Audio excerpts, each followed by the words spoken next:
काली सुरंग। आधी रात का समय था। आसमान पर एक भी तारा नहीं था। दूर पहाड़ों के बीच एक पुरानी सुरंग खड़ी थी।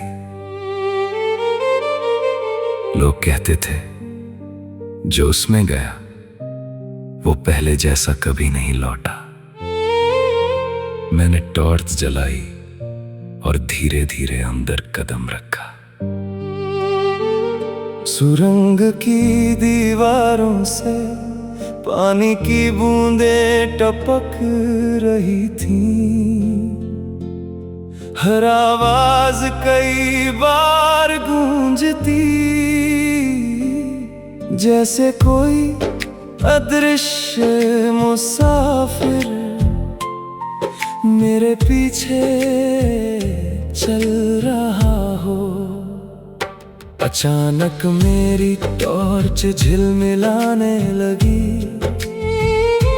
रोशनी कम हुई, फिर तेज हुई और फिर सामने एक पुरानी रेल की पटरी दिखाई दी।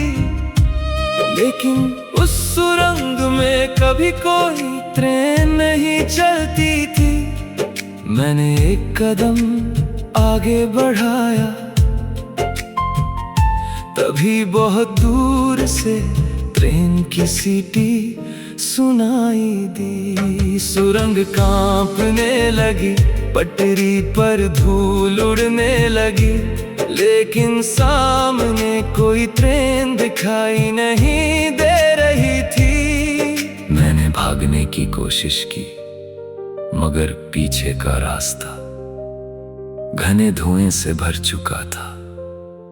उसी पल दीवार पर किसी ने उंगलियों से लिख दिया, देर हो चुकी है। मेरी सांसें तेज हो गईं। मैंने टॉर्च ऊपर उठाई।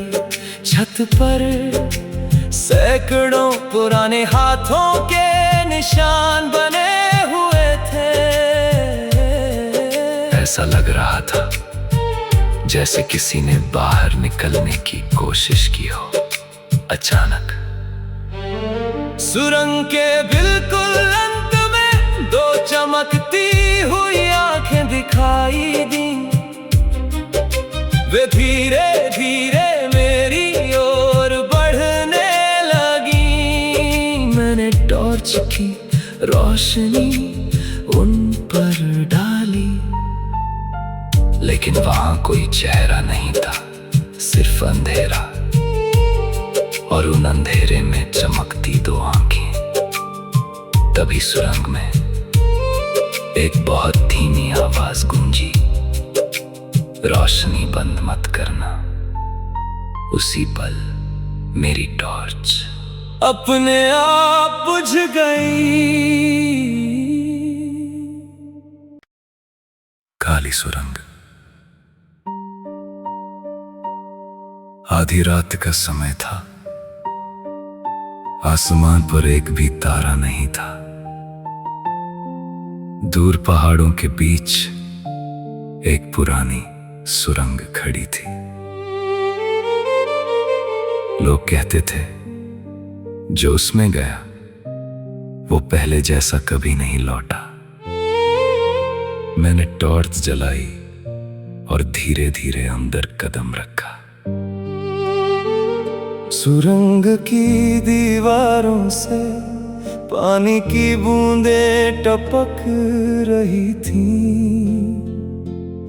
हर आवाज कई बार गूंजती,